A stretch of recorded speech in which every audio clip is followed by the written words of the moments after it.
시민의 목소리를 증폭하는 고출력 고품격 고음질 스피커 정치 신세계. 저는 진행을 맡고 있는 프로레슬러 김남훈입니다. 동북아 정치경제연구소 하승주입니다. 네, 동아시아 순회 공연을 마치고 들어온 따봉왕 윤갑입니다. 네, 세 분 정말 세 명이 아니군요. 이제 두 분이죠. 네. 반갑습니다. 네. 오늘 저희가 크리스마스 특집, 성탄 특집으로 뉴스 신세계가 아니라 주간 신세계를 하고 있는데 아무래도 이제 성탄절이다 보니까 준비한 특별한 코너가 있다면서요, 소장님. 예, 그렇습니다. 저기 성탄절 특집으로 환상 속의 그대, 환상 속의 그대, 네, 환상 속의 그대를 연불 버전으로 들려드리도록 하겠습니다. 부탁드리겠습니다. 네, 이게 하게 된 계기가 네. 아들하고 같이 목욕탕을 가다가 심심해서요. 네. 어떻게 하다 보니까 굉장히 흥겨워서 저도 모르게 어제 한 4시간 정도를 하게 됐습니다. 네. 그래서 성탄절이고 하니까 마치 우리 정치신세계 청취자 가족들과 함께 이걸 들려드리고 싶어서 준비해왔습니다. 네, 부탁드리겠습니다. 네.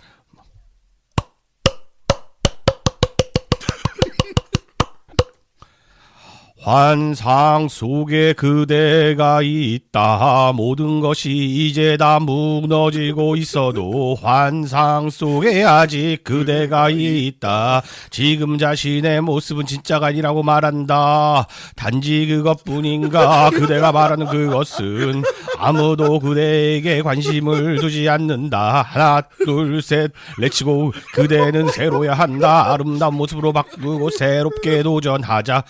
그대의 환상, 그대는 마음만 대단하다. 그 마음은 위험하다. 자신은 오직 꼭 잘 될 거라고 큰 소리로 말을 하고 있다. 하지만 그대가 살고 있는 모습은 무엇일까? 하나, 둘, 셋, 넷.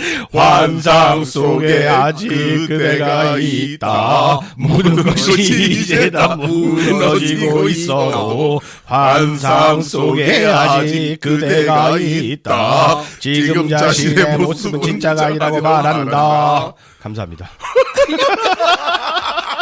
자, 그러면 주간 뉴스 분석으로 한번 들어가 볼까요? 네네. 네. 이번 주를 가장 시끄럽게 만들었던 거는 아무래도 홀대 환대론이 계속 이번 주까지 이어지게 됐죠. 지난주에서부터 시작해서. 네. 그래서 뭐 이 얘기를 뭐 다시 한번 우리가 거론하는 건 그렇지만 간단하게 스케치를 하면은 이런 것 같아요. 처음에는 뭐 그 시민과 언론이 그 홀대 환대 일종의 전선이었죠. 한치 양보 없이 서로 싸웠습니다. 그래서 이게 많은 사람들이 홀대다 아니다를 너무 강론으로 들어가서 현미경을 들이대고 따졌는데 중요한 게 아니죠. 중요한 건 프레임 전쟁에서 누가 우위를 잡느냐. 건곤일척의 승부였다는 거죠. 네. 근데 이 와중에 의전 평론가들이 또 등장하게 됩니다. 그래서 뭐 일부 좀 철없는 국내 우리 당의 이제 원외 의원은 틀린 표현이죠. 네. 원외 인사들이라든가 뭐 시사평론가들도 그렇고 우리 편인데도 불구하고 의전은 홀대였어라는 주장을 한 사람들이 많았습니다. 그 뭐 홀대가 있었던 건 인정을 해야지 뭐 이러는 유였죠. 그렇죠. 그러니까 상당히 힘 빠지게 만드는 사람들인데요. 그게 제일 안타까웠던 것 같고요. 또 하나가 이제 저쪽 진영이라고 할 수 있겠죠. 기레기 잘 맞았다 이 단어 하나만 가지고 들어와서 그 문장은 잘못했다고 훈계질한 사람이 정말 많았었죠. 네. 이 두 개가 이번 주에 우리를 제일 피곤하게 했던 관점들이 아니었나 생각이 듭니다. 그렇죠. 일단은 그 문장 하나만 갖고 나와서 이야기하는 거는 항상 그분들이 이야기하는 뭐 아니면 진보 쪽에서 이야기하는 건데 왜 맥락을 안 봐요?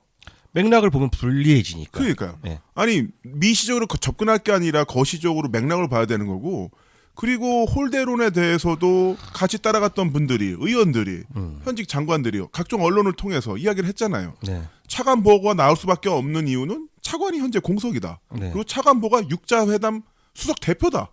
네. 아니 대한민국과 북한과 이 명운을 걸고 동아시아의 그 명운을 걸고 대표로 나가는 사람인데 그분이 어떻게 중량급이 없는 그러니까 홀대론이 핵심이 뭐냐면 근데 이걸 100% 홀대라고 말할 수 있느냐. 뭐 우리 대통령이 진짜로 엄청나게 홀대를 받은 또 증거는 없지 않습니까? 그러니까 한마디로 말하면 이거죠. 최고의 환대를 받은 것은 아니다. 결국 이 얘기예요. 그렇죠. 네. 최고의 환대를 받을 이유가 있습니까? 근데? 그렇죠. 최고의 환대 받았던 건 박근혜인데 박근혜가 그렇게 뒤통수를 까가지고 결국은 그 지금의 최고의 환대를 못 받게 되는 상황이 된 거잖아요. 맥락은 맨날 감춰. 방금 말씀하신 것처럼 맥락이 굉장히 중요한데 이렇게 불비한 환경 속에서도 환대를 받았다는 게 네. 그러니까 맥락이 다 포함되어 있는 얘기죠. 우리들의 주장인 그렇죠. 거죠. 네.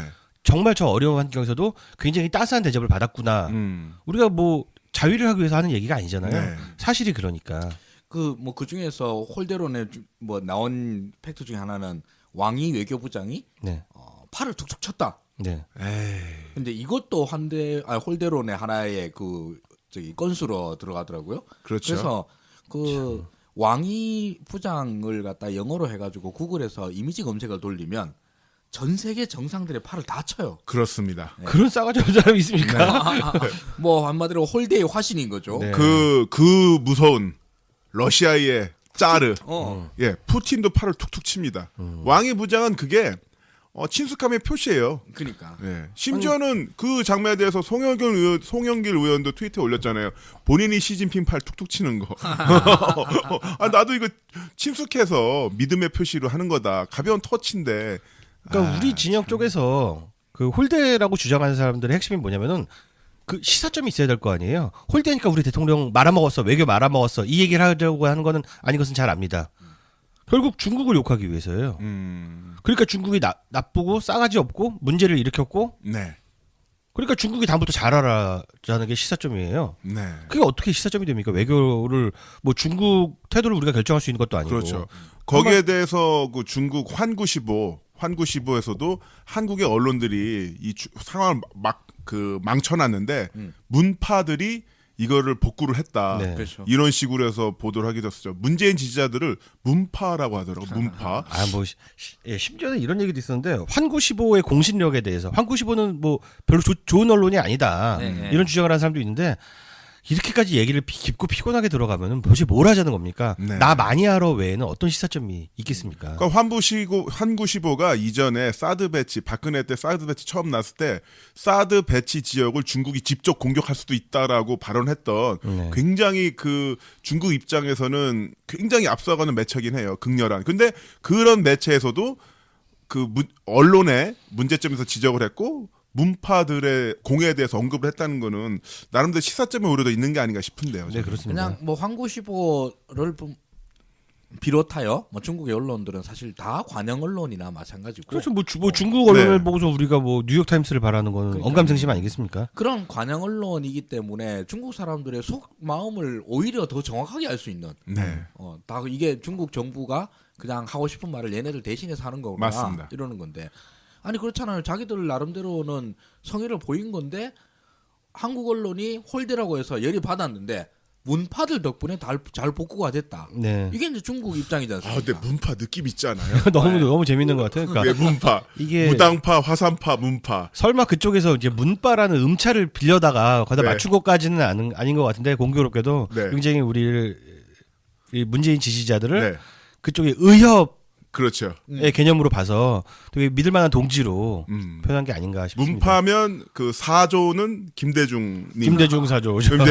일대 장문인 노무현. 네. 2대 장문인 이제 문재인. 문재인 네, 되겠죠. 문재인 네. 때 이제 네. 그 문파의 이름이 이제 변경이 되고 중간에 사파 네. 이명박과 마교 네. 마교. 박근혜가 잠시 그 문파 칠협해서 네. 뭐 조국, 임종서. 어쨌든 그 문파라는 표현이 굉장히 우리나라 국민들뿐만 아니라 문재인 네. 대통령을 지지하는 사람들을 친구로 인식하게 된 거예요. 언론이 쓴 표현이 아니겠습니까? 네. 어쨌든 간에.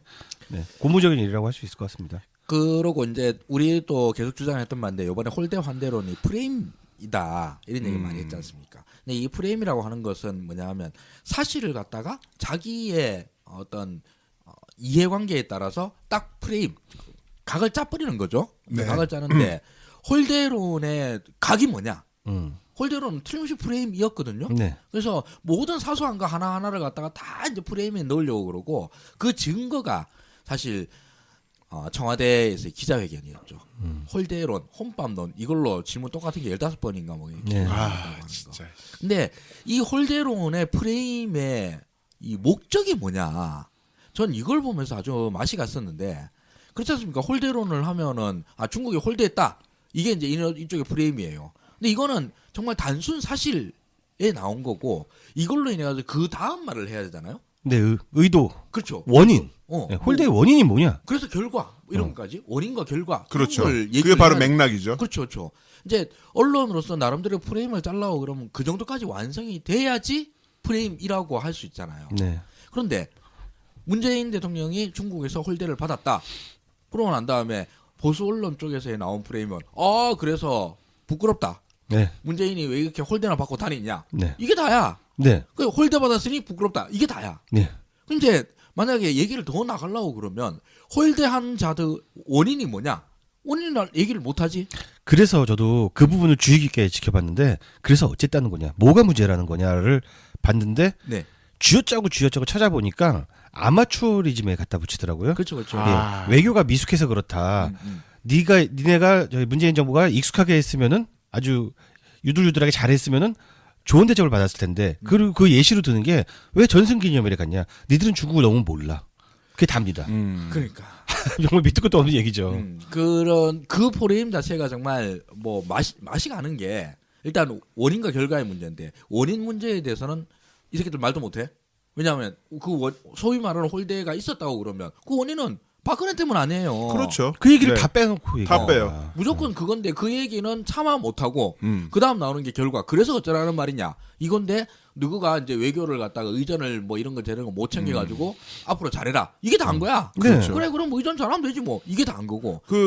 우리가 대학교 1학년 때 교양 필독서로 읽는 그 에드워드 카의 역사란 무엇인가. 그 책에 가장 유명한 문장 있잖아요. 과거와 현재의 끊임없는 대화가 바로 역사다. 그렇죠. 그러면 이렇게 어쨌든 자기들이 홀대라고 이야기를 했으면 그 홀대의 원인이 무엇일까? 그러면 중국 전승절에 참석을 해서 시진 바로 옆에서 눈에 확 띄는 노란색 옷을 입고 사열까지 받고 군악대 사열을 받은 게 아니에요. 그러니까요. 군인들 사열을 받았어요. 맞아요. 거기서 그렇게 하고서 바로 사드 배치로 뒤통수를 확 날려버렸으면 이 사람들이 빡이 돌아 안 돌아 이야기를 짚어줘야지. 그 얘기는 싹 빼놓고. 근데 얘기를 하다 보면 저것도 한중 방중 성과에 대해서는 폄하를 못해. 그건 다 인정할 수밖에 없잖아요. 네. 성과를 거론하지 않는 방식으로도 그렇죠. 피해가더라고요. 성과를 거론 아예 안 하는 거죠. 근데 심지어 폄훼도 또 했어요. 그 JTBC에서 그 중국인 한국 쪽 단체 관광객 제재 또 네네네. 들어갔다. 그것도 그러고 하니까 가짜 뉴스 갖고서 겨우 버티는 그렇죠. 거야 하루하루를. 그러니까 중국 외교고당 우리 그런 적 없다. 왜 그렇게 했냐면은 과열이 막혔던 게 풀려지니까 과열이 돼서 그래서 지금 일부 성 단위로 규제가 들어간 것뿐이지 과열 때문에 그런 거지 제재한 적이 없다고 해갖고 또 중국은 나름대로 자기들이 대국이라고 생각하기 때문에 한국 쪽의 어떤 규제에 대해서 사드 관련해서 공식적으로 제재를 하겠다고 한 적이 없어요. 그러니까요. 그렇죠. 애헴만 한 거. 애만 했는데 지방 관리들과 실무진들이 알아서 몸을 수그린 거거든요. 근데 그런 상태에서 문재인 대통령이 중국에 가서 넘버 1, 2, 3 만나고 또한 차기 넘버 1도 만나고 그러니까 또 알아서 풀린 거예요. 그러니까. 근데 이런 시스템 맥락은 다 없애버리고 한중 성과에 대해서 만약에 평가를 뭐니 해도 사드 문제를 갖다 전향적으로 풀겠다라고 하는 공식 성명이 나왔으면 무조건 잘한 거 아니에요. 사실 거의 불가능에 네. 가까웠던 건데. 그 SNS 봐보라고요. 중국에 있는 한국 유학생들이 그 전에는 택시 타고 말은 못했다는 거야. 한국 사람이라면 내리라고 그러고. 그러니까. 너 나 이제 한국 사람 태울 수 있는 자신감 없다고 너 내리라고 이랬다는데 뭐 지금 굉장히 유화적으로 바뀌었고 사람들이 마음이 풀렸다. 그건 맞아. 바로 같이 식사하시는 그 서민 식사에서 식사하시는 모습 때문에 또 마음이 풀린 거 아닙니까? 중국 사람들이. 보수 언론의 홀대론을 그대로 끌고 나가자고 그러면 중국의 홀대에도 불구하고 한중 어마어마한 외교적 성과를 거뒀으니 네. 문재인은 외교의 신이네? 그렇게 나와야지. 이렇게 나오는 게 나와야 되잖아요. 그렇죠. 그렇기도 하고 또 우리 쪽 진영에서 몇몇 분들이 얘기했던 홀대론. 네. 그러니까 문재인이 이렇게 홀대를 받았던 거는 결과적으로 중국 사람이 나쁜 놈들이다. 근데 이것도 외교적으로 결코 좋은 상황은 아닌 거예요. 그러니까요. 그럼요. 그거를 왜 정부 여당의 어떤 스피커라고 하는 분들 또는 그쪽에 몸을 담는 분들이 왜 우리의 가장 중요한 외교 상대국을 왜 깎아내려요? 그러니까 어이가 없죠. 그 잘해주고 있는데 그럼 같이 박수 쳐주면서 고맙습니다 고맙습니다 실리만 취하면 되지. 그러니까 한 팀이라는 생각이 안 들어요. 특히 네. 저는 정말 최민희 의원의 문제의식을 제가 강하게 느끼는 게 그 바락바락 끝까지 우기면서 계속해서 지금 홀대를 받았다고 주장을 하잖아요. 네. 그러니까 중국은 반성해야 된다잖아요. 그러니까 중국 언론들이 또 거기 발끈하잖아요. 아니 외교가 무슨 호통 외교야? 네. 그러니까 아니 보통 대접받으려면 얘기예요? 개인 자격으로 가서 칠성 호텔에서 자면 돼요. 그러니까 그거 돈 쓰고 오면 돼요. 또 그게 이- 아니잖아요. 좀 문제점으로 볼 수 있는 게 사실 이번 방중 외교의 핵심 중에 핵심은 바로 사드 언급입니다. 사드 언급을 놓고선 정말 다양한 보도들이 나왔는데 사드를 언급 안 했기 때문에 초반기엔 언급을 안 했어요. 그렇죠. 네, 중국에서 언급을 안 했기 때문에 실패한 외교라고 몰다가 언급을 하니까 언급을 했다는 거 갖고 또 몰입니다. 맞아. 그러다가 나중에 와, 사드 문제는 진짜. 덮어두겠다라고 하니까 정말 완전히 깔끔하게 해결된 거잖아요. 네. 그때부터 또 말이 없어요. 사드 문제에 대해서 중국 정치론을 공부하시는 분 얘기로는 대국의 방향은 쉽게 안 바뀐다. 그리고 중국 정도의 정치 체제가 이 정도 수준의 레토릭이 나왔다라고 하는 것은 방향이 결정됐다는 말이다. 그리고 이 방향은 과거에 한국을 바라보던 방향과 완전히 틀어진 거기 때문에 우리는 사실 자기가 보기로는 이 방향을 바꾸는 건 불가능하다라고 들었거든요. 네. 근데 이걸 풀어낸 사람이 문재인 대통령이지 않습니까? 예. 근데 이거를 풀어냈다라고 하는 게 저는 뭐 외교를 잘 모르니까 전문가들 하는 얘기를 듣고 그런가 보다 하는 거지만서도 이 정도 외교 성과를 내는 게 배가 아픈 사람들인 거죠. 그렇죠. 저는 정말로 그러니까 우리 쪽 진영에 있는 사람인데 홀대 맞다라고 하는 사람들은 내가 의전 좀 아는데 이거 자랑하고 싶어서 난리난 안 달란 사람이고. 그러니까 지금 그게 뭐가 중요하냐고. 그래 알았어 의전 아이고 많이 하시네 이 정도로 생각을 하고 저쪽 보수 언론들 쪽에서 끝까지 홀대론 그러면서 이 중국 나쁜 놈들 문재인 이렇게 무능한 이런 식으로 나오는 것은 뭐랄까 국익이라고 하는 개념은 하나도 없는 사람들인 거죠. 네, 그렇습니다. 지금 두테르테랑 비교하면서 두테르테보다 대접을 못 받았으니까 홀대다라는 주장을 보면 진짜 어이가 없는 게 그 필리핀에서 사드를 설치했습니까? 왜 우리가 두테르테보다 더 좋은 대접을 받아야 된다고 생각을 하는 건지. 그리고 소위 두테르테에 대한 환대가 왜 그렇겠냐? 그걸 생각해 봐야 될 거지 않습니까? 그렇죠. 아니 박근혜한테 환대를 해줬을 때 그 왜 환대를 했을까? 중국은 박근혜한테 왜 환대를 했고 두테르테한테 왜 환대를 했겠어요? 박근혜가 외교의 신이라서 갑자기? 그러니까 박근혜가 너무 박근혜 의전팀이 너무 유능해서 그런 거 아니라는 거 다 알잖아요. 네. 그런 식으로 이야기하면 아베 총리는 5년 동안 중국 가지도 못했어요. 네, 땅을 아예 밟지도 못했죠. 땅을 밟지도 못했습니다. 그런데 문재인 대통령이 가 있을 때 홍준표 당대표를 또 아베를 만나서 또 한 칸 낮은 의자에 앉아서 아휴 진짜 부끄럽겠다. 머리 숙이면서 인사하고. 네. 게다가 그게 딴 것도 아니고 우리 한국 대통령이 남경 대학살 이 문제 때문에 그 행사가 있는 때에 중국을 가신 거잖아요. 그렇죠. 그런데 그때 남경 대학살의 가해국의 수상을 만나서 쪽을 팔고 왔다. 그거 진짜 심각한 문제죠. 네. 네. 이거는 이쪽 사람들의 그냥 정무적 감각의 문제가 아닌 것 같아요. 역사 인식이라고 하는 데에 대해서는 전혀 이 개념이 없는 사람들이 아닌가 싶습니다. 개념이 없다기보다 제가 보기에는 문제를 일으키려고 간 게 아닌가라는 생각도 들 정도예요. 네. 일부러 그런 거 네, 중국 심기를 건드려서 그 우파에 우리가 다시는 그 국방 외교를 맡겨서는 안 되는 이유 중에 하나가 균형 감각이 전혀 없습니다. 미국에 붙으면 다 해결되고 일본에 붙으면 다 해결될 거라고 생각하고 더 깊이 생각을 안 하는 무책임함이 있습니다. 근데 그거는 무책임함 이상이에요. 이쪽 홍준표를 비롯한 자유한국당 세력들은 굉장히 위험천만한 자들입니다. 게다가 그 위험천만함의 이유가 뭐냐면 한미 동맹을 파괴시키려고 그래요. 그 대표적인 예가 전술핵 재배치예요. 그렇죠. 네네. 전술핵 재배치는 미국의 당국들이 공인해서 절대 안 된다라고 수차례 얘기를 하는데 아직까지도 자유한국당 당사 앞에 전술핵 재배치로 붙어 있어요. 플래카드 붙어 있어요. 이거는 한미 동맹을 파괴하는 한이 있더라도 문재인 정부한테 스크래치 내는 게 훨씬 더 중요한 자들인 거예요. 국내 정치의 이해관계를 가지고 아예 외교에 적용을 해버리는 정말 위험천만한 자들이라고 할 수 있죠. 아무리 중요한 사건이라 하더라도 문재인 정권 스크래치 내는 것보다는 덜 중요한 거예요. 그렇습니다. 네, 정말 속 터지는 이야기인데 어쨌든 두 분이 잘 정리를 해주시니까 저도 공부가 되는 것 같습니다. 네.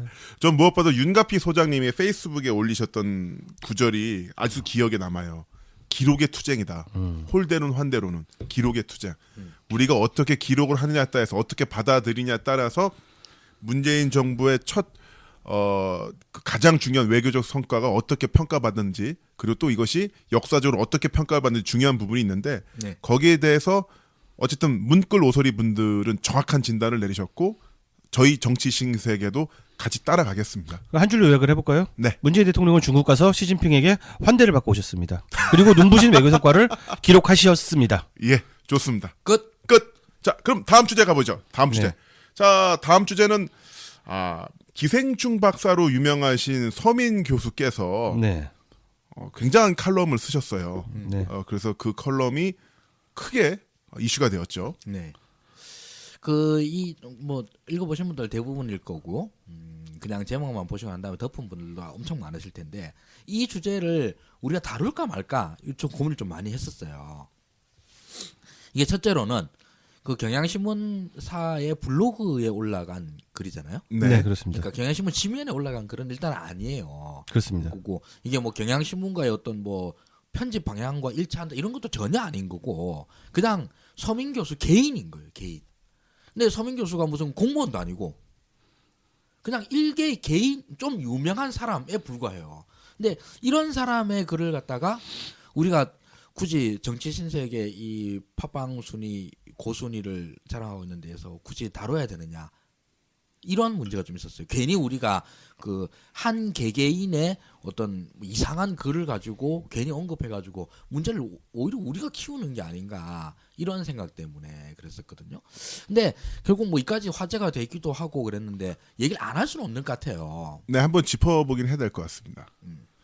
그래서 저는 어떤 다른 것들 다 떠나서 그 의사시잖아요. 네. 의사인데 그 진료의 공간 병원이 아니라 자신의 블로그라고 합니다마는 그 엄청나게 많은 숫자의 사람들을 치료가 필요한 환자, 대화가 불가능한 사람으로 규정했다는 것 자체가 예, 질병으로 진료 행위 없이 네. 예.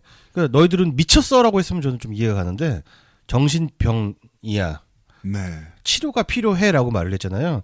그거는 윤리적으로도 문제가 있는 부분이라고 할 수 있죠. 그렇죠. 네. 사소하게 그런 보자면 그런 문제도 있죠. 부분도 있고 또한 그 내용에 있어서도 문재인 대통령을 지지했던 분들이 굉장히 많잖아요. 지금 네. 지지율도 70%고 그러면 대한민국에서 70%를 한다면 그 와중에 매우 극렬하거나 아니면 이성적으로 컨트롤이 안 되는 분들이 몇 명 있을 수도 있겠죠. 근데 그런 극단적 사례를 가지고 모든 것들을 다 일반화해서 싸잡아서 정신병이야라고 한다는 게 문제는 뭐냐면은 극단적인 사례를 들지를 않았습니다. 극단 사례도 네, 없어요. 극단적인 사례를 들었으면은 모르겠는데 네. 예를 들어서 뭐 문재인 대통령 만세부터 전봇대 머리를 갖다 박았다.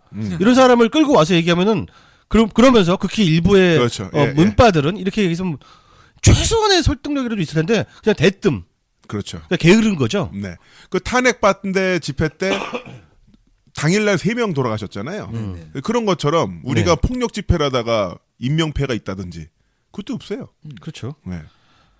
이 진짜 더 심각한 문제는 이 아까 말씀하셨잖아요. 경향과 무관한다고 말씀하셨는데 네. 사실은 이거 약간 일종의 팀 블로그 같은 걸로 볼 수가 있습니다. 그쵸, 그쵸. 왜 그러냐면은 그 경향 신문에서 제공하는 블로그 툴에다가 네.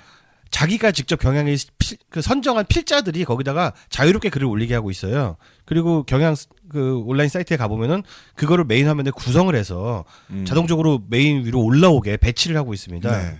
그렇기 때문에 경향과 완전히 무관하다고 보기 좀 어렵고요. 한 50% 정도 관련이 네. 있다고 볼 수 있을 것 같고요. 또 하나는 뭐 개인이 뭐 미친 개인이 그 미친 글을 썼다고 해서 그게 큰 문제가 되겠습니까? 키워줄 필요가 없죠. 근데 모든 언론이 미친 듯이 달려드는 거. 와, 그 글에 그 유치한 글을 자신들이 싫어하는 언론들이 싫어하는 문파를 저격했다고 해서 무차별하게 그 기사 가치가 없는 것들을 다뤄주고 있다는 면에서 사실은 서민보다 언론이 더 문제다라고 볼 수 있을 것 같아요. 그렇죠. 근데 뭐 이걸 하긴 해야 되겠다. 언급 안 할 수 없겠다 생각한 게 바로 그거였습니다. 그냥 일 개인의 문제가 아니게 돼버렸잖아요. 네, 그렇죠. 키워놨는데 어떻게 하겠어? 서민의 글이 나름대로 이렇게 사회적인 파장을 일으켜 버렸는데, 근데 우리가 뭐 애써 눈 감고 에이 저건 아무것도 아니야라고 할 수 없는 문제가 네. 돼버렸으니까요. 근데 정말 이거 서명 교수의 과거 박근혜 정권 시절에 쓰던 글의 스타일과는 전혀 다른 스타일이고 누가 오히려 뭐 대피해줬나 이런 느낌이 들 정도로까지. 저 하나 궁금한 게 있는데 네. 문바들은 문바 사이트에서 지령을 받는다고 써 있는데 네. 모인다고 하는데 문바 사이트가 어디예요? 정치 신세계 게시판 아닐까요? 아, 우리 그게 게시판이요? 엠팍으로 결론이 났어요. 엠팍이요? 네네. 엠팍 비트코인 얘기 나오고 네, 야구 선수 엠팍에서 얘기. 네. 저기 나쁜 뉴스가 있으니까 가서 댓글을 달자라는 걸 보고서 네. 문바들이 병들었다고 자기가 판단했다는 이야기입니다. 그러면 저희가 병들어서 하는 행동이 팟캐스트 듣고 그리고 우리가 김어준을 신교주로 모신다는데 야, 김어준을요. 김어준 총수 좋아하긴 하지만 문끌 네. 오소리 분들이 그분을 교주로 모실 정도는 아닌데 잘 봐서 비판적 지지 정도 하는 거죠. 네. 잘 모르시고 좀 뭔가 욱하신 것 같은데 방금 저기 되게 재미있는 얘기를 하셨어요. 그 박근혜를 비판할 때에는 자신의 그런 분노를 최대한 억누르고 품위를 갖춰가면서 반어법 반어법의 레토릭을 사용하면서 풍자를 결국 했죠. 그럴 분이 아니십니다 이런 근데 식으로 심지어 윤창중 때도 그렇게 네. 했었어요. 문바를 생각하면은 꼭지가 너무 돌아버리나 봐요. 이렇게 원색적으로 나올 정도로. 네. 그 좀 이상하다 싶더라고요. 일단 분노의 대상이 거의 뭐 동급 이상이지. 네. 훨씬 더 과격한 발언이 나올 만큼 문바들이 잘못했나 박근혜보다 이런 느낌도 들고. 그러니까 최근에 경향을 보면은 그러니까 경향 신문이 아니라 언론의 문재인 지지다 문파들에 대한 어떤 보도로 행태하든가 이런 걸 보면은 이제 그게 다른 것 같아요. 그러니까 기자, 편집장 그리고 조선일보 주필. 와 김대중 주필이 직접 저격에 나섰더라고요. 그렇죠. 예. 근데 이게 참 거기다 이제 객원 칼럼니스트까지. 와, 그 화력과 범위가 점점 넓어지면서 공격이 나서고 있다. 이런 느낌 들더라고요. 네. 그 점에 대해서는 우리도 우리끼리 서로 문바라는 소리를 하잖아요. 네. 네. 뭐 그리고 이제 그런 말이 이제 멸칭적 의미가 있으니까 문꿀이라고 이제 주로 바꿔 부르기도 하고. 이제 문파로 합시다. 문파. 문파. 그것도 괜찮을 문파. 것 같아요. 근데 이런 멸칭들을 쓰는 것은 사실 대한민국 역사에서 굉장히 역사가 오래되었고 그리고 그 대상은 주로 진보개혁 진영의 분들한테 집중되었습니다. 김대중 광신도, 노빠, 문바로 이렇게 이어져 오는 것들이지 않습니까? 근데 이런 그 집단적 정치 집단들에 대해서 이런 비하적 표현을 쓰는 것에 대해서 막 쓰더라. 네. 그냥 반성도 없고 뭐 이러면 쓴 걸 되나 안 되나에 대한 어떤 그 PC적인 어떤 자기 검증 이런 거 없더라고요. 예, 그렇습니다. 그 계속 그러면 안 돼요, 여러분들. 그럼 계속 그러면은 계속 기레기 소리 들어요. 야, 너는 우리한테 문바라고 그러는데 문바는 너한테 기레기라 그러면은 뭐가 문제냐는 거야, 그러면. 저도 그래서 이제 저는 정말 기레기란 멸칭을 사용하지 않는 게 제 마음의 원칙이었는데 네, 네. 요즘은 그냥 대놓고 사용합니다. 저도 그래요. 네. 양쪽 다 화력 자신 있는 거 아니에요? 그러니까 너가 자신 있으니까 하는 게 아니야. 이게 옛날처럼 그렇게 대한민국 언론의 어떤 영향력이 엄청 센 것도 아니잖아요. 그러니까 힘도 없는 것들이 뭘 그렇게 객인데? 힘도 없는 것들이 그렇다고 해서 정치적으로 올바르지도 않고 하다못해 인간적인 예의조차 없어. 그럼 기레기 말고 무슨 말을 붙여야 되냐는 거야. 그래서 저는 이제 극히 일부의 기레기가 아니라 극히 일부의 정상적인 기자들이 몇 명 있다는 것 정도만 인정하고요. 네네. 나머지 기자들은 저는 그냥 다 기레기라고 부르기로 결심을 했습니다. 저도 며칠 전부터 사실 기레기라는 표현을 직접 쓰기 시작했어요. 그 전까지 사실 거의 안 썼거든요. 네. 근데 기레기 말고 뭐 다른 표현 자체가 생각이 안 나는데 어쩔 거야. 네. 적당한 단어가 없네요, 정말. 자, 문끌 오소리 분들 잘하고 계시니까요. 스스로의 존엄 저희가 지켜드리도록 노력하겠습니다. 그리고 이제 다음 뉴스가 있는데 얼마 전에 좀 불행한 끔찍한 사고가 있었죠. 불행한 사고가 제천 있었죠. 화재 사고입니다. 네, 제천에서 참사가 일어났는데 여기서 다시 한번 기레기들의 활약이 엄청났습니다. 저는 이게 쏟아져 놓은 뉴스를 보면서 분노를 감출 수가 없었는데요. 소장님도 마찬가지죠. 네, 이게 논조들이 이 불행한 사건을 가지고도 정치적으로 이용하려는 정말 최소한의 양심도 없는 언론이라 아니할 수 없겠는데요. 이거를 어떻게든 세월호와 연결시키려고 이런 프레임을 갖다 씌우는 거 하고요. 또 하나가 뭐냐면은 아까 문바들이 공격을 많이 받는다고 했잖아요. 지금 언론과 수구 세력의 관심사는 아마 소방관인 것 같습니다. 그렇습니다. 왜? 문재인 대통령이 소방관의 후보 시절부터 관심을 가지고 특별히 애정하는 그룹이거든요. 그러니까 소방관들을 공격을 하는 것 같아요. 그렇죠. 이건 너무 끔찍해서 진짜 제 입으로 말하는 것 자체가 정말 두려울 정도예요. 야, 문재인 대통령이 문바들이 제일 지지하는 그룹이기 때문에 갈라치기를 하고, 그리고 문재인 대통령이 가장 관심을 갖는 취약계층인 소방관들에 대해서도 마찬가지로 공격을 하는 거예요. 또 소방관이 만약에 잘못이 저지른 게 있다고 한다면은 그게 바로 정부의 책임이 되고 그것은 네. 바로 문재인의 책임이 되니까 네. 그 프레임을 만들어서 더 씌우려고 하는 거죠. 특히 이 언론의 생각이나 수구 세력의 생각을 보면은 문재인 대통령이 마치 세월호 사고에 대한 반사이익으로 대통령이 된 양. 그러니까 그렇게 주장은 안 하지만 그 사람들 머릿속에 그런 구조를 가지고 있는 것 같아요. 홍준표는 그렇게 주장을 했죠. 네, 홍준표는- 세월호로 정권을 잡았다고. 홍준표는 명시적으로 표현을 했죠. 네. 근데 탄핵은 최순실과 박근혜 국정농단이지 세월호 관련 이슈는 그 헌재 거기에도 들어가 있지도 않아요. 탄핵 안에도. 그렇습니다. 제가 화재 발생 초기 그다음에 이거를 제가 한번 정리를 좀 해봤습니다. 화재 발생 초기 화재가 딱 일어나니까 언론들이 어떤 식으로 보도를 했냐? 참사의 잔혹성에 대해서만 보도를 했습니다. 예. 심지어는 그 참사 현장에서 막 빠져나온 생존자를 붙잡고 숨도 제대로 못 쉬어요. 네. 이 사람에게 마이크를 들이대고 어떻게 빠져나왔냐, 안의 상황 어떻냐. 이분은 이미 정신을 잃어가지고 눈이 동공이 확대되고 지금 반실성 상태인데 그런 상태에서도 카메라를 들이대는 모습을 볼 수가 있었고요. 언론의 선정성을 볼 수가 있죠. 그렇죠. 그리고 소방서가 출동을 했는데 늑장 출동을 했다. 사다리차가 고장나서 펼치는데 시간이 걸렸다 같은 허위 보도를 했습니다. 네. 사다리차가 소방관 차가 오긴 했는데 시간이 걸렸던 것은 불법 주차된 차량을 제거하느라 네. 시간이 걸렸던 건데 이런 건 또 싹 빼먹었어요. 자, 이제 보도 초기 왜 유리창을 깨지 않았느냐면서 소방관 대응에 문제가 있다고 지적을 했는데요. 중앙일보 같은 경우가 정말 대단했습니다.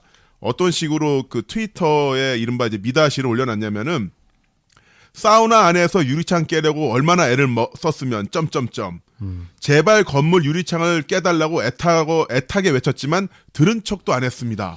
야, 진짜 이건 또- 그러면서 불붙은 이 현장 사진을 붙여놨죠. 물론 여기에 대해서 이른바 백드라프트 역기류 현상이라든가 아니면 소방관들이 초기에 출동을 했습니다만 무려 2톤짜리 LPG 가스가 건물 옆에 붙어 있었습니다. 2톤이요, 2톤. 네네. 이것을 여기에 불이 붙는 것을 막기 위해서 옆에 있는 불붙은 자동차 소화 작업하는 거 하고 있었다. 이건 다 빼먹었죠. 물론 상당 부분 불이 붙어 있어서 접근하기 어려웠다. 이런 것도 다 빼먹었고요. 그렇죠. 보도 중기. 자, LPG 2톤 가스통에 대해서 이야기가 나오니까 연합뉴스가 이런 식으로 기사를 썼습니다. 제목이 끝내줘요. 2톤 가스통은 불구덩이에 던져도 터지지 않는다. 가스안전공사가 직원 이렇게 이야기를 했대요. 근데 제가 이 기사 읽어보니까 가스안전공사 직원이 어떻게 이야기했는지 알아요? 불구덩이에 던지지만 않는다면 터지지 않는다. 그러니까 불구덩이에 던지면 터지는 건데 네. 불구덩이만 아니라면 안 터진다라고 쓰여 있는데 이거를 불구덩이에 던져도 안 터진다라고 제목을 해놓은 거예요. 왜 그럴까요? 도대체 왜 그럴까요? 와, 진짜. 뭐 때문에 그럴까요? 정작 가스안전공사 홈페이지 들어가면 LPG 가스통 터지는 거 올라와 있고요. 네. 지난 5월 경기도 광주, 지난 7월 파주 화재 때도 2톤짜리 가스통이 터져서 주변이 쑥대밭이 됐습니다. 그리고 가스안전공사 직원이 이야기했던 가마 밸브가 작동을 해서 가스가 빠진다고 했는데 가마 밸브에서 가스가 빠져나오면 옆에 불이 붙어있으니까 불이 붙어요. 당연하죠. 5월달 화재 영상을 봐더라도 그 가스통 터지기 전에 가마 밸브가 열리면서 불줄기가 화염 방사기처럼 나오는 게 나오고 그 이후에 폭파가 되면서 주변에 쑥대밭이 됩니다. 그리고 지금 어떻게 하고 있냐면은 줄기차게 참사의 원인 제공자를 넘겨짚으면서 찾고 있어요. 맨 처음에 소방당국의 그 정부의 실처로 몰다가 두들겨 맞다 이제 건물줄을 거쳐서 지금은 어디까지 갔냐면요. 어디까지 갔을 것 같아요? 지금 중앙일보가 나왔던 기자의 제목이 기사의 제목이 이겁니다. 여탕에서 사망자 유독 많이 나왔던 이유. 여탕 관리자가 한 달 전에 그만두지만 않았어도 점점점. 뭔 개소리야 그게. 남탕에는 숙련된 관리자가 있었기 때문에 그 남탕에 있던 분들 이발사라든가 이런 분들이 빨리 그 탈출 작업을 도와줬었는데 여탕에는 한 달 전에 그만뒀대요, 관리자가. 그래서 그 사람이 있었다라면은 사망자가 적었을 것이다라고 마치 이 사람에게 뭔가 죄가 있는 것처럼 제목을 써버렸잖아요. 미친놈들이네. 예. 야 어떻게 그럴 수가? 아니 저그 조중동이나 뭐 이런 데 친구들이 지금 현 정권을 싫어한다는 것도 알겠는데 근데 싫어하는 것에도 금도가 있잖아요. 있죠. 지금 이건 굉장히 국가적으로 비극적인 사건이 발생을 했는데 이 사건의 디테일들까지 다 틀어가지고 정부 공격의 소재로 삼아야 되겠느냐. 아니 이런 보도들을 보면은 굉장히 고의적이잖아요. 고의적이죠. 아니 이게 자 생각을 해봅시다. 이런 여러 가지 아까 우리 김남수 선생이 얘기해 주신 사건들이 기자들이 멍청해서 그랬겠습니까? 아니면 고의로 그랬겠습니까? 당연히 그 고의성이라고 저는 봅니다. 저도 고의라고 봐요. 아니 사람이 멍청해도 이만큼 멍청할 수는 없잖아요. 그러니까 이게 데스크에서 압력이 상상을 초월하는 압력이 있기 때문에 아니면 데스크가 아예 제목할 장사를 그렇게 해버리던가. 아니 연합뉴스 이 새끼들은 뭐 롱가스라 이런 거 사고 치는 것만 해도 어마어마한데 여기서 이런 것까지 사고를 쳐요? 네. 그리고 또 하나. 자, 이 건물 필로티 건축 공법으로 만들어졌고 드라이비트 네. 외장을 굉장히 발화성 인화 물질로 칠할 수 있게 되어 있었습니다. 그야말로 필로티니까 밑에가 이게 아궁이 역할을 하고 드라이비트 같으면 그야말로 불길을 전 건물 전체로 날리는 그런 역할을 했는데요. 이런 것들이 모두 다 이명박 박근혜 때 완화가 됐어요. 규제가. 그렇죠. 그리고 심지어 소방정거 같은 경우는 민간 자율로 넘어갔는데 건물주가 자격증을 따면 건물주가 직접 자기 건물을 점검할 수가 있어요. 즉 모든 규제, 안전 관련 규제를 완화시키면서 이득은 자본이 취하고 시민은 피해를 입고. 지금 우리 김남훈 앵커께서 얘기한 내용이 언론에 나와 있는 기사를 읽고 얘기하는 게 아닙니다. 다 네티즌들이 찾아낸 거예요. 그렇죠. 저런 내용들이. 그리고 제천에 13만 인구가 있는데 여기 책임지는 소방관이 12명입니다. 4명이 그러니까 본부를 지켜야 되니까 처음에 4명이 왔었고 나머지 4명은 고드름 깨는 일을 하고 있었어요. 네. 그것도 중요한 일이죠. 그러다 보니까 초기 진압이 힘들 수밖에 없어요. 근데 지금 기사들 논조를 보면 어떻게 되냐면요.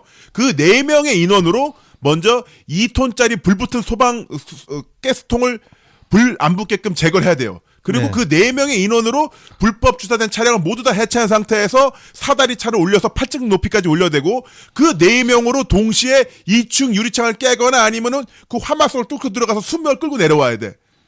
야, 이 씨발놈들아, 그게 말이 되냐? 아, 죄송합니다. 근데 이게 보니까 그 이상민 국민의당 안성시 위원장이 또 등장을 네. 합니다. 여기서 이 사람의 문장을 제가 굉장히 여러 번 봤어요. 근데 잘 해독이 안 됩니다. 한번 제가 읽어드릴게요. 소방관이 증원됐으면은 제천 화재를 막을 수 있다는 사고 방식이 더욱 무섭다. 지금 방금 말씀하셨잖아요. 네. 인원이 제일 중요합니다. 네. 근데 증원이 되었으면 화재를 막을 수 있다는 사고 방식이 무섭대요. 그러면서 나온 얘기가 재난 관리 시스템을 현실화 못하면서 인력 미충원탄만 하는 정부 여당은 책임을 돌리지 마라. 말에 내용이 없어. 자, 말에 내용이 없어. 그렇죠.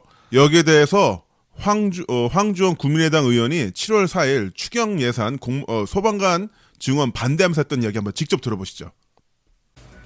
우선 국민의당은 이번 추경을 통한 정부의 공무원 증원 계획에 반대 입장을 분명히 합니다.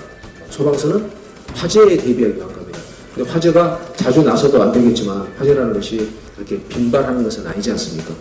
소방관 숫자만 늘리는 것이 과연 필요한 일이겠나. 네. 그런데 이 양반들 잘못 이야기한 게 뭐냐면요. 소방관들은 불만 끄는 게 아닙니다. 예. 교통사고 났을 때 누가 제일 먼저 달려와요? 소방관들이에요. 그리고 물에 빠졌을 때 소방관? 그리고 뭐 자살 시도 보고가 있어서 경찰 신고하면 소방관들에서 문을 땁니다. 이 도시에서 다들 꾸준히 일을 하기 싫어하고 회피하는 모든 일들은 다 소방관에게 떨어지는 거라고 보시면 됩니다. 근데 이런 소방관들을 공격 대상으로 잡아요. 네, 이게 너무 무서워요. 이게 정말 언론이 사회적인 어떤 역할을 못한다 이 정도 수준이 아니지 않습니까? 흉기입니다. 흉기예요, 이거는. 이거는 사회 시스템을 파괴하려고 하는 거 아닙니까?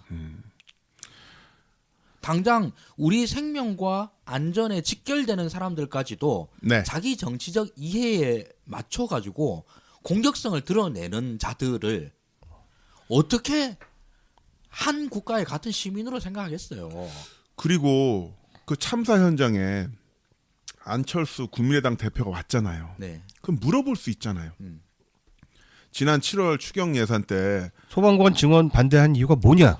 지금도 생각 같냐? 어떻게 생각하느냐 물어볼 수 있죠. 아니면 당론으로 정해졌으면 앞으로 어떻게 할 거냐? 그냥 세월호 참사의 반복입니다. 이런 이야기를 그냥 받고 쓰지 말고 왜 안 물어보냐고요. 궁금하죠. 궁금하죠. 왜 안 그래서 물어보냐고. 제가 기자 지인들한테 물어봤더니 나온 답변이 상상을 초월한 답변이 나옵니다.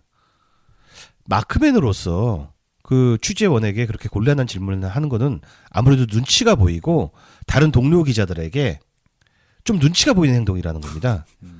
야, 여기 우리 그래도 우리 안철수 마크맨들 사이 좋잖아. 왜 분위기 해치게 왜 이래? 라는 얘기를 합니다. 바로 그러한 기레기들이요. 청와대에 가서는 저 비서실장 왜 저 중동 왜 간 겁니까? UAE 왜 간 겁니까? 짜증납니다. 제대로 답변 안 해줘서. 이러면서 사람들이 피곤하게도 그 사람들이 똑같은 사람들이고요. 또 503 앞에 가지고 녹음기니 노트니 수첩이니 다 뺏기고서 두 손 보고 공소하게 듣던 기레기들이 또 이 기레기입니다.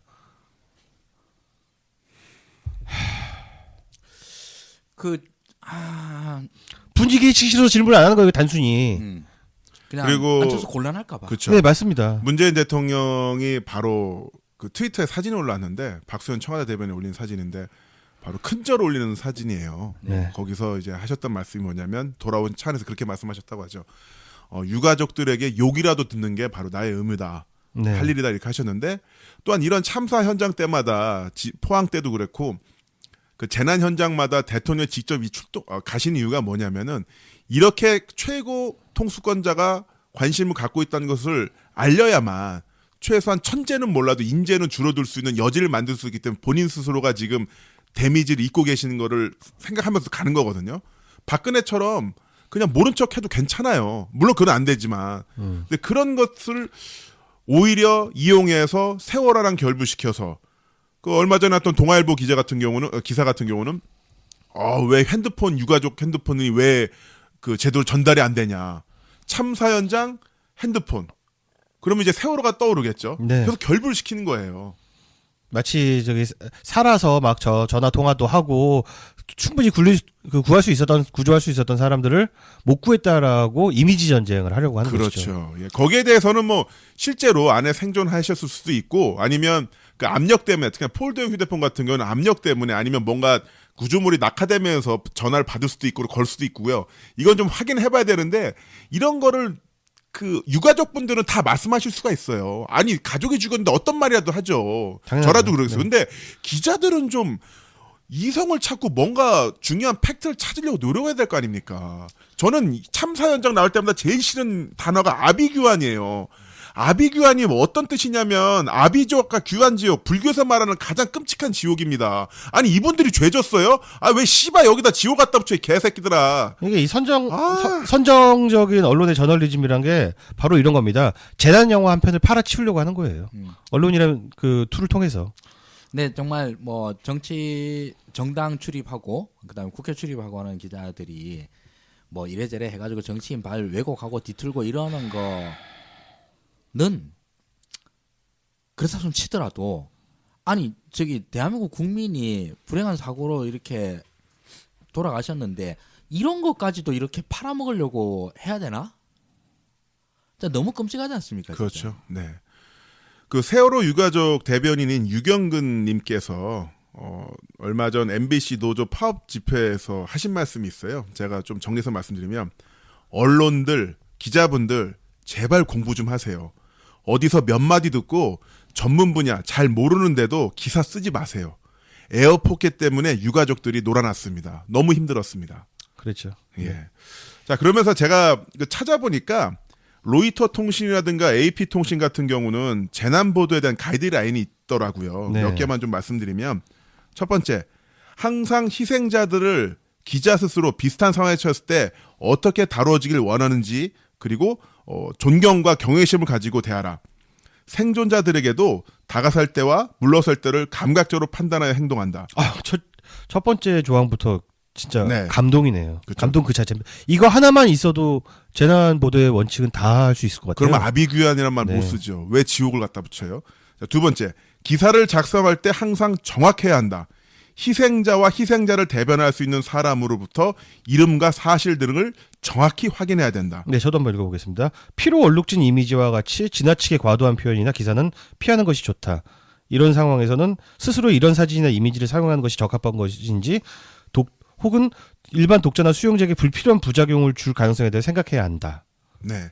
네 번째, 일반 대중이 진정으로 알아야 할 것은 무엇인지와 어느 정도의 취재가 과도한 것인지 아닌지를 부단히 기자 스스로에게 질문해야 된다. 재난 정말 본인에게 현장에서의 질문하세요. 어떠한 심한 반응에 대해서도 똑같이 거칠게 반응하면 안 된다. 정중하게 자신의 신분을 밝히고 취재에 임해야 된다. 네, 비탄에 잠겨 있는 사람의 감정을 침해하지 않도록 가능한 모든 노력을 기울여야 한다. 그렇죠. 공개된 장소에서의 취재나 촬영을 하지 말라는 것이 아니라 희생자의 슬픔을 방해하거나 사적인 장소를 침해해서는 안 된다는 것이 중요하다. 기자들이 신체적, 심리적 위험으로부터 보호될 수 있도록 파견이나 취재 현장에 나서기 전에 사전 예방과 안전을 위한 교육이 필요하다. 책임자나 데스크는 특히 젊고 경험이 부족한 기자나 사진 기자를 위험한 현장에 파견할 때 이에 대한 책임감을 가져야 한다. 예, 기자들도 스스로를 보호할 수 있는 그런 장치가 필요하겠죠. 이거 AP통신 그 사례도 다 풀로 설명드리는 게 좋을 것 같습니다. 아, 그럴까요? 네. 그러시죠. 순서대로 한번. 네. AP통신의 경우인데요. 재난 발생 시 가장 가까운 곳에 위치한 지국에서 최대한 많은 인원을 재난 지역으로 파견한다. 단 파견되는 기자들은 최소한 자신의 보호 장비, 약, 비상 식량들을 챙겨서 출장길에 오른다. 각 지역 데스크는 각 지국의 인원 이동에 대해서 항상 알고 있어야 한다. 재난 발생 지역에 도착하면 본사나 허브 지국에 파견된 팀장과 매니저를 중심으로 재난 지역 파악에 나선다. 이때 기자들이 나가서 취재하고 본 것들은 기사화되면서 동시에 다음 취재를 위한 정보가 된다. 재난 지역 출장이 예상되는 기자들은 미리 파상풍 등 예방 조치를 취한다. 단독 행동을 하지 않으며 침수 지역이나 지역 경찰 등에 의해 확인되지 않은 지역은 출입을 삼가해야 한다. 지역의 사정을 잘 아는 사람들을 임시로 고용하여 그 지역에 대해 모르는 기자들을 돕도록 한다. 취재 기자가 보내는 모든 기사나 영상은 현장 데스크가 허브 지국이나 본사와 직접 연락하여 처리하도록 한다. 이때 송출 장비는 가까운 지국에 있던 위성 송출 장비나 인터넷 장비, 위성 전화 등을 이용한다. 여기 중요한 굉장히 중요한 내용입니다. 보도 준칙에 나와 있는 것처럼 익명을 요구하는 취재원을 기사화하려면 최소 3곳 이상에서 확인하여야 한다. 중요하네. 정말 중요합니다. 재난 피해자들의 모습을 찍을 때는 상대의 허락을 얻도록 하며 취재원이 죄수들이나 뭐 실제 그런 경우가 있었다고 합니다. 죄수들이나 이런 경우라 하더라도 16세 이하는 얼굴을 찍지 못한다. 네. 이때는 손, 발 등을 접사하도록 한다. 만일 이미 송고한 기사나 영상에 오류가 있었다면 그 사실을 알게 된 즉시 수정을 하여야 한다. 실시간 수정을 할 때는 기사 중 잘못된 부분과 편집자 주의 그 부분이 수정되었음을 밝혀야 한다. 수정된 것은 반드시 정정임을 명확히 알 수 있도록 명시화하여야 한다. 우리는 하나도 안 하고 있는 것. 네, 그냥 살짝 바꾸고 기사 재송고하는 걸로 끝내죠. 그렇죠. 이미 잘못 보내진 기사나 영상이 신문사나 방송사에서 사용되었다면 잘못된 부분을 수정할 것을 요구한다. 그래프는 FIX 로고나 버그를 붙여서 원래의 정보가 수정되었음을 알리고 픽스나 버그구나. 사진은 새로운 캡션을 사용한 사진으로 대체한다. 비디오는 자막이나 영상 목록을 수정하여 방송사에 다시 보낸다. 인터뷰나 자료를 인용할 때는 반드시 인터뷰한 사람의 이름을 명시하고 자료는 출처를 밝힌다. 찬반이 있는 상황이라면 찬성과 반대 입장을 균형 있게 담으려 노력한다. 가스안전공사 관계자, 소방 관계자, 다 관계자. 아유. 이걸 다 듣고 나니까 옥사마가 왜 해외 언론을 국내에 수입해야 된다라는 이야기를 반복해서 하는지 알 것 같습니다. 그리고 뭐 한국 언론들은 지금 현재 상황을 계속 유지하면서 독자들한테 광고 보라고 요구하고 뭐 구독료 요구하고 할 자격이 없다라고 생각을 합니다. 네. 자, 그리고 제가 방송하다가 욕을 2번 했는데 제가 원래 욕을 안 하는 사람인데 좀 명구스럽습니다. 죄송합니다. 특히나 청취자 여러분들에게 죄송하다는 말씀 올리겠습니다. 아니 듣기 좋았어요. 죄송합니다. 자, 그럼 이제 멤버픽 뉴스로 넘어가 보도록 하겠습니다. 이번 주에 뭐 특이한 뉴스를 하나 갖고 오셨다면서요? 저 같은 경우는 이분 기억하신 분들 많이 계실 것 같은데 연령 있으신 분들은 재미교포 코미디언 잔이윤 씨. 네. 기억나요. 예전 SBS 개국 초창기 때 잔이윤 쇼라는 네, 방송 코너를 진행하시기도 하셨고 그 이전에 80년대 자니 카슨 쇼의 게스트로 유명하셨죠. 이분에 대한 뉴스가 나왔는데요. 좀 좋은 내용은 아니었습니다. 네. 이혼하시고 혼자 치매 요양병원에 계시다는 뉴스였었는데 한마디로 좀 좋지 않은 말년을 보내고 있다는 뉴스였었죠. 근데 저는 이 뉴스가 왜 문제냐면은 개인이잖아요. 네. 은퇴한 개인, 그 노년을 좀 안 좋게 보내고 있는 개인, 치매를 앓고 있는 이 사람을 찾아가서 제대로 된 동의도 안 구했겠죠. 사진을 찍어서 이런 기사를 올렸습니다. 그런 기사를 올리니까 어뷰징 뉴스가 한 30개, 100개가 올라왔어요. 그래요? 예, 전 부인은 누구며 어떤 결혼 생활했으며 하면서 수백 건의 기사들이 사실상 한 개인의 쓸쓸한 노년을 가지고서 자신들의 구독수와 클릭수를 위한 땔감으로 사용한 거죠. 잠깐만 이 뉴스가 왜 어떤 뉴스 밸류가 있길래 그렇게 많은 우라카이가 또 나온 거예요? 그냥 포털 사이트 메인에 올라가려고. 그냥 옛날 연예인인 거죠. 뭐. 그게 다죠. 이게 국민의 알 권리와 관련이 있습니까? 관련이 없죠. 더군다나 그 잔이윤 씨 본인은 물론 아니면 그 보호자 그 누구의 허락도 받지 않고 이런 식으로 그 사람의 사생활을 마구 노출시킨 게 과연 괜찮은 건가? 그냥 저 사람 너무 안 됐어. 쯧쯧쯧 이거 하려고 하는 거잖아요. 이게 언론의 올바른 방향일까요? 저는 저널리즘이 더 나빠지고 있는 것 같은 게 뭐냐면은 예전에는 구독이라는 개념이었잖아요. 네. 근데 요즘은 클릭이라는 개념이 더 중요해지지 않습니까? 그러다 보니까 그 최소한의 윤리 감각까지도 다 마비가 되는 것 같아요. 그러니까 지면 중심이던 시절보다 더 나빠지고 있는 것 같은 생각이 듭니다. 게다가 뭐 저기 메이저급 언론에서 이런 걸 하나 내면은 그 다음부터는 이렇게 달라붙는 각다기 같은 네. 뭐 이상한 언론들도 엄청나게 많잖아요. 구글 애드센스 장사하는 언론들. 네. 자, 그래서 뭐 오늘 계속 언론 특집인데 좀 정신 좀 차려라 이 말씀 드리고 싶고요. 2주의 한자 성어로 넘어가 볼까요? 하승조 소장님. 저는 저기 인년수심이라고 했는데 뭐 다 아시는 거. 야, 설명이 필요 없는 상황이 이번 주에는 진짜 인간의 얼굴을 했지만 실제로는 동물의 마음을 갖고 있다. 아니, 네. 짐승의 마음이 짐승이죠. 있는데 네. 이제 홍준표 얘기하려고요. 네. 홍준표 워딩 그 자체입니다. 세월호 이용해 정권 잡고 더 잘못 대응해 제천 참사 키워. 근데 이거를 홍준표가 이거 얘도 그렇잖아요. 정치적인 뭐 점수 좀 따보려고 이렇게 얘기를 하는데 뭐 얼마나 따는지는 모르겠으나 사람이 할 말이 있고 짐승도 해서는 안 되는 말이 있다고 생각을 하는데 바로 그거라 생각을 하거든요. 우리도 이렇게 얘기를 하지만서 일단 저부터도 세월호 문제를 언급하는데 굉장히 조심스러워요. 얘기를 안 하고 싶어요, 사실 어떤 면에서는 그냥 네. 어떤 식으로든지 이제 유가족들이나 이런 분들한테 누가 될까 싶은 이런 걱정도 있고 이래가지고 그러는데 이거를 새누리당의 후신인 박근혜의 그걸 받고 있는 자유한국당의 당 대표가 이런 식으로 얘기를 하는 것은 정말 뭐 말 그대로 마음속에 불쏘시개 불을 지르는 같은 느낌이 네. 들더라고요.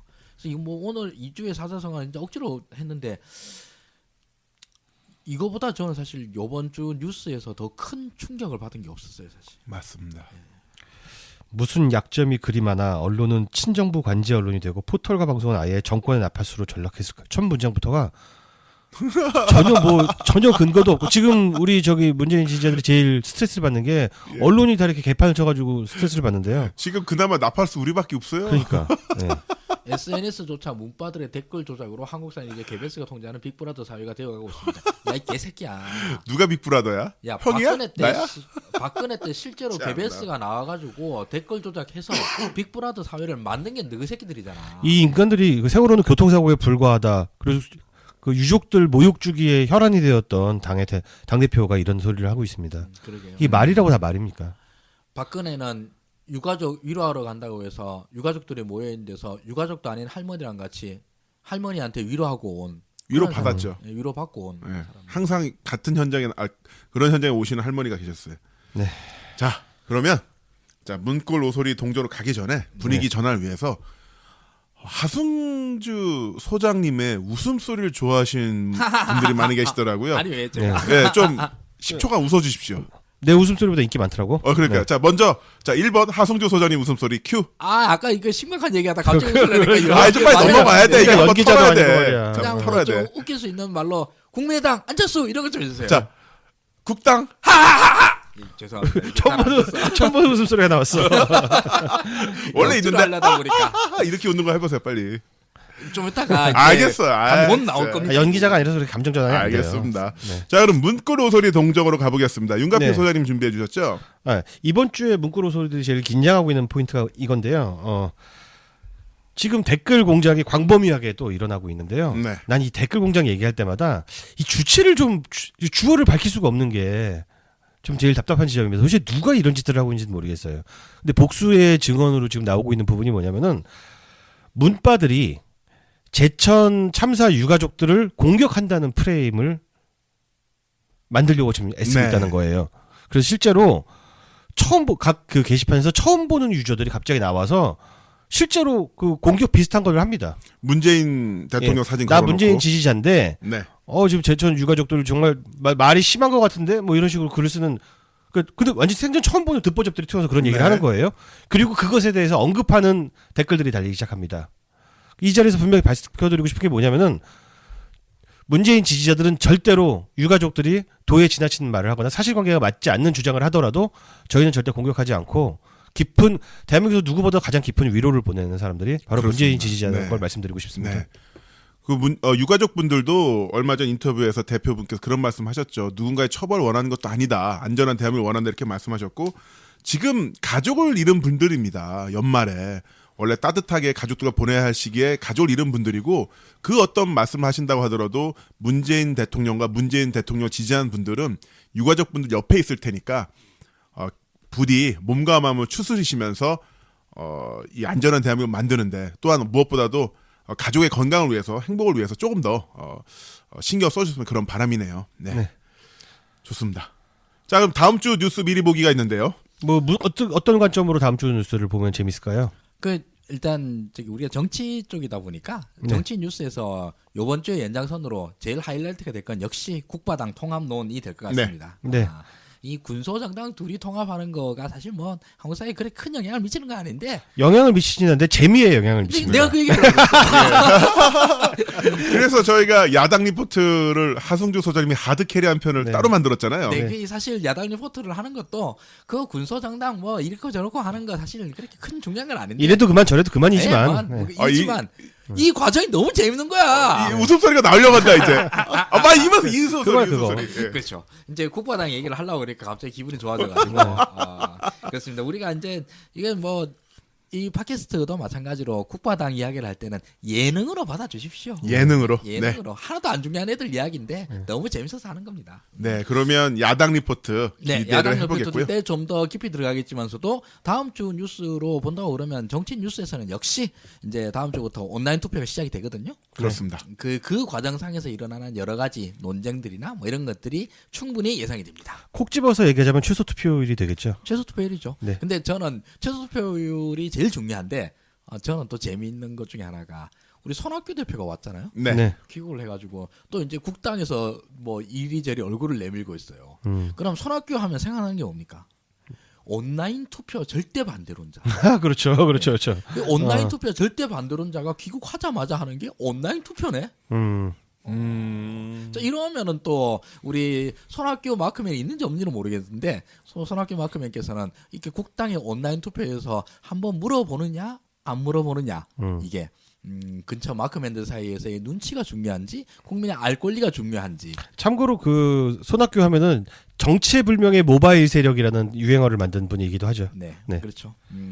또 한데 어떻게 우리 손학규 전 대표께서는 아마 입에서 불을 뿜으실 것 같은데 그게 좀 다음 주에 관전 포인트 중에 하나가 될 것 네, 같습니다. 저희는 팝콘 먹으면서 관전하면 될 것 같고요.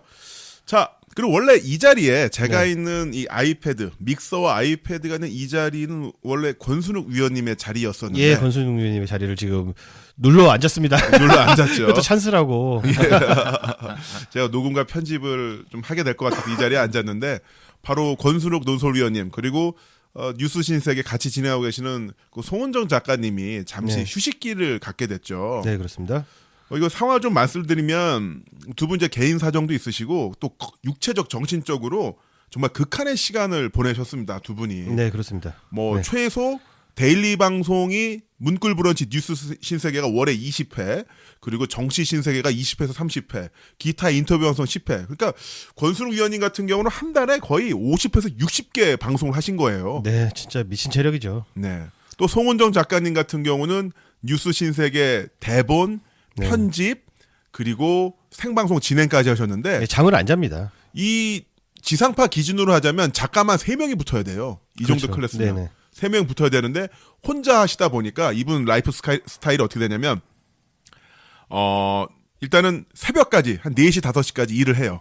그래서 그 상태에서 아침 일찍 전철을 타고 광화문에 와서 인근에 있는 커피숍에서 한 3시간 일을 하다가 다시 뉴비시 스튜디오에 오셔서 1시간 방송을 하고 댁에 가셔서 잠깐 잠을 잤다가 다시 새벽까지 뉴스를 검색하고 원고를 만들고 이 생활을 몇 달을 해오신 거죠. 그렇습니다. 그래서 네. 좀 런다운이 되셔서 잠깐 그 휴식기를 갖게 됐습니다.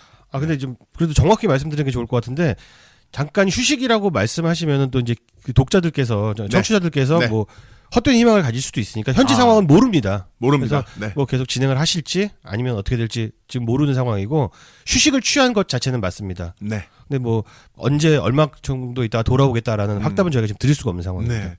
그래서 두 분이 잠시 그 전선을 이탈하신다고 하니까 많은 분들이 응원의 댓글을 달아주셨어요. 이거는 저희가 차례대로 다 읽어드리면 좋을 것 같아요. 네. 자, 벚꽃 5월 대통령님께서 사랑하는 사람과 이별한 것 같은 허함을 느낍니다. 욱사마 송 작가님 그동안 너무 고생 많으셨고 조만간 곧 다시 뵐 수 있기를 빕니다. 네, 소근소근 77님. 아, 나 진짜 좋은 거 잡은 것 같아요. 사랑합니다. 네, 저도 사랑합니다. 이로즈님, 우리 아무데도 안 가고 기다린다고 꼭 전해주세요. 이니와 함께님, 너무 아쉽습니다. 아까 소식 접하고 너무 서운했어요. 주변에 전파도 많이 하고 이제 듣기 시작한 문꿀 친구들도 많은데 속상해요. 어서 저희들 곁으로 돌아오세요. 정치 신세계 없이 이 험난한 환경에서 어디 마음을 주어야 할지 괴롭습니다. 욱사마와 송 작가님 밝은 모습으로 빨리 다시 뵙길 희망합니다. 정치 신세계는 계속 합니다. 네, 그러니까. 좀 오해하지 마세요. 네. 요술사관님, 권순욱님의 마음의 짐을 잘 압니다. 함께 하겠습니다. 송은정 작가님께 또 메시지 주셨네요. 당신은 그 어떤 방송의 앵커보다 훌륭한 분이었어요. 작가로도 성공하실 거예요. 힘내세요. 이렇게 남겨주셨습니다. 고양이가 최고야님, 두 분 그동안 정말 고생 많으셨습니다. 힘내세요. 고맙고 사랑합니다. 퍼펙트 17님, 볼만한 단 하나의 프로였는데 권 기자님, 송 작가님 힘내세요. 파이팅 해주셨고요. 늦은 오후님, 선봉에서 휘날리던 깃발이 사라졌으니 우린 또 헤맨단 말이요. 권 대장, 송 대장 속히 복귀하시오. 제발. 네, 윤가피 부대장, 하승주 부대장이 있습니다. 노바영님, 밤새 안녕이라더니 권순웅 의원님 빠른 쾌유를 기원합니다. 송은정님은 하고자 하는 일 잘 되시길 기원합니다. 네, 리다 116님께서 송 앵커님, 권순웅 의원님 최고입니다 해주셨고요. 문포에버님께서 얼마 전 공개 방송에서 아름답고 멋진 두 분을 보고 너무 좋았는데 오늘 갑작스러운 소식에 너무 안타까웠어요. 우리 오소리들과 같은 마음의 두 분 방송이 저에겐 하루하루 힐링의 시간이었어요. 너무나 감사하고 죄송하네요. 송 작가님, 권 위원님 그리울 거예요. 이 허전한 마음 어쩌죠? 건강하시고요. 우리 모두 힘내요. 늘 응원하겠습니다. 해주셨네요. 네, 오견맘님, 우리는 지치지 말아야 합니다. 쉴 수는 있지만 더 단단하게 돌아오시길 바랍니다. 함께 비를 맞자고 한 말에 덕후가 되었었죠. 저들은 어제도 오늘도 그대로 살아있고 멈추질 않는데 우리도 그럼에도 불구하고 계속 살아남아 있어야 합니다. 같이 비 맞으면서 싸워요. 화이팅! 네. 같이 비만 싸울 겁니다. 헤이즐리 초콜릿님, 권 기자님 어머님의 쾌유를 빕니다. 권 기자님의 간병 받으시고 툭툭 털고 일어나실 거예요. 오실 때까지 기다. 정치 신세계 계속 잘 듣고 공유하며 기다릴게요. 더불어 그동안 받은 스트레스도 좀 해방되시길 빌어요. 네. 지켜보는 저도 힘이 빠질 정도였으니 권 기자님 얼마나 힘드셨을지 그동안 정말 고마워요. 네. 네, 제가 마저 읽어드릴게요. 저도 20년 노빠예요, 권 기자님. 노무현 후보 시절 노원 롯데백화점 앞 연설을 들은 것을 시작으로 노빠 생활 오래 했네요. 서프 권 기자님 대표하실 때부터 퇴임하실 때까지 그때 참 우리 처절했죠. 네임드들이 침 뱉고 떠난 것도 있었고 오늘같이 적막한 날도 있고 그래도 그런 우리들의 노력이 쌓여서 지금이 된 거라고 생각해요. 노무현을 사랑할 땐 좌절이 많고 눈물도 많았지만 지금은 우리가 힘이 세고 문프도 정말 잘해주셔서 이기기도 하니까 전 요즘 너무 행복해요.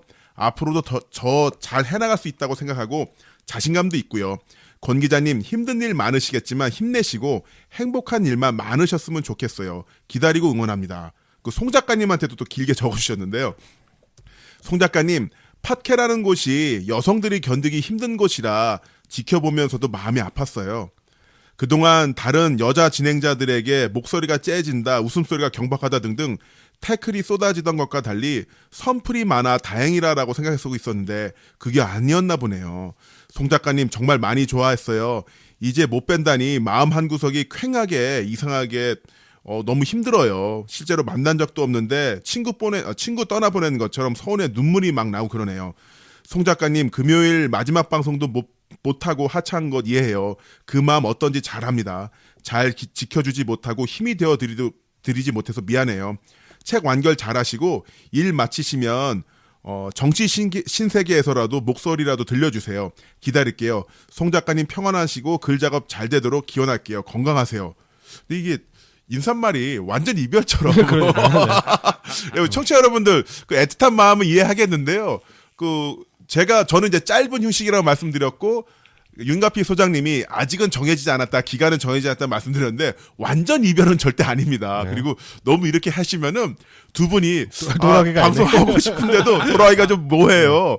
제가 5월 10날 그 문재인 대통령 취임하시는 거 보면서 페이스북에 글을 올렸어요. 딱 사진과 함께 나 할 일을 다 했고 이제 나는 여행하러 떠난다. 안녕 굿바이 딱 써놨더니만 많은 분들이 잘 다녀오라고 써주셨는데 오토바이 타고 여행을 간 건 많은데 일주일 만에 여행이 끝났어요. 그런데 댓글이 수백 개가 달려있는 거야. 그래서 한 달 정도 비활하다가 들어왔던 그런 기억이 있거든요. 그러니까 아마 이 두 분도 몸과 마음 추스리시는 대로 돌아오실 거니까 계속 응원해 줬으면 좋겠습니다. 네. 그 권순우 논설위원님과 송은정 작가님 같은 경우는 사실 우리 지금 현재 5명이잖아요. 어떻게 보면 우리 방송에 관여하는 사람이 5명인데 5명 중에 가장 정치적으로 좀 힘드신 분들이에요. 왜 그러냐면은 뉴스에 제일 몰입을 하는 분이 두 분입니다. 그러니까 맞습니다. 연기랑도 약간 비슷한데요. 네. 너무 깊게 몰입을 하면 되게 좋은 작품이 나오지만 잘 빠져나오지 못하는 경우가 있잖아요. 네. 사실 우리는 자바국당 뉴스를 주로 다루기 때문에 나 이해해요. 나 아까 제천 참사 이야기하면서 제가 욕을 2번이나 했잖아요. 네, 그렇습니다. 맞다. 저희는 그렇게 뉴스에 깊게 몰입하지 않으려고 애쓰는 편이라서 좀 멘탈이 좀 단단하게 있는 상황이고요.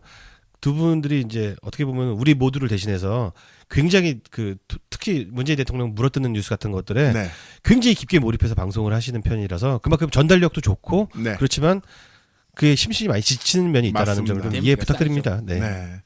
그래서 두 분 휴식 잘 취하고 빨리 돌아오셨으면 합니다. 그리고 저희는 새벽은 몰입 안 하겠습니다. 오래 해야지. 맞아. 이게 예능이야. 예능으로 갈게요. 예. 자, 그럼 청취자 의견, 방송에 대한 청취자 의견 좀 한번 읽어볼게요. 네.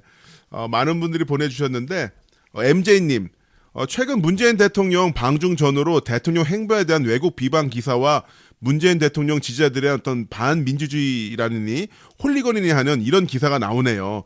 이런 거에 대해서 제대로 힘을 좀 실어줬으면 합니다. 정치 신세계와 뉴비씨 관계자분들 새해 복 많이 받으시고 더욱더 힘내주시길 부탁드리겠습니다 해주셨고요. 네, 달마중 가자님. 지난 7월에 암수술과 방사선 치료를 잘 끝내고 맞는 12월 27일 제 생일을 축하하고 싶습니다. 15년 만에 두 번째 암치. 와. 박수. 이게 내신 거죠? 네. 2002년 노무 대통령 되시는 거 보면서 첫 번째 암치료 받았었고 2017년 문 대통령 되시는 거 보면서 두 번째 암치료 받았습니다. 묘한 인연인 것 같아 이번에도 좋은 결과 있을 것 같습니다. 좋은 결과 있으실 겁니다. 네. 믿습니다. 요즘은 몸도 많이 좋아져 댓글 방어로 다닌다. 댓글 방어까지 좀 쉬세요 좀. 좀 치료 좀 받으세요 좀. 그러니까 건강하신 분들이 좀 댓글 방어 좀 열심히 하세요 좀 진짜. 네. 방어하기 싫으면 RT라도 좀 열심히 하십시오. 네.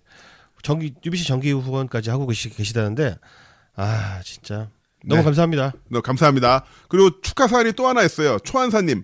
안녕하세요. 이렇게 사연을 보내게 된 건 제 아내 생일 때문입니다. 생일이셨구나. 제 닉네임으로 게시판에 종종 글을 남기기도 했고 우리 육사마가 답글도 달아줬던 영광도 누렸지만 제가 너무 좋아하는 방송에 제 아내의 생일을 우리 문글 오소리들과 축하받고 싶어서 글을 남깁니다.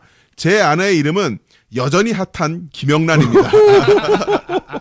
뭐 이 무서워. 법에 대한 다른 말은 않겠습니다. 네. 우리 영란이 38번째 생일 같이 축하받고 싶네요. 아, 생일은 12월 25일입니다. 와. 다만 무교이기도 합니다. 그리고 정말 멤버분들의 활약 정말 감명 깊게 보고 있고요. 아무튼 우리 김영란 씨 너무너무 사랑하고 생일 축하합니다. 우리 문골 오소리들도 다 함께 축하해 주세요. 나 당신을 사랑합니다. 축하합니다. 예. 아, 크리스마스 날 또 생기시구나. 네. 자, 이렇게 축하 인사로 뉴스 신세계, 뉴스 신세계라네. 미쳤다. 너 왜 탐내는구나, 그냥. 아니야. 나 그런 하드코어 뉴스 못해. 우경이랑 같이 옆에서 진행하고 싶구나. 예. 자, 싫어. 내가 그 역할을 해요. 극한 직업이야. 자, 주간 신세계 12월 셋째 주죠. 네. 여기서 마칠까 하는데 두 분 혹시 청취자분들에게 하실 말씀 있으신가요? 힘내세요. 힘내세요. 네. 우리 안 지치고 그냥 열심히 하겠습니다. 가늘고 길게 가겠습니다. 네. 자, 가늘고 기계가는 정치 신세계가 되겠습니다. 청취자 여러분, 고맙습니다. 고맙습니다.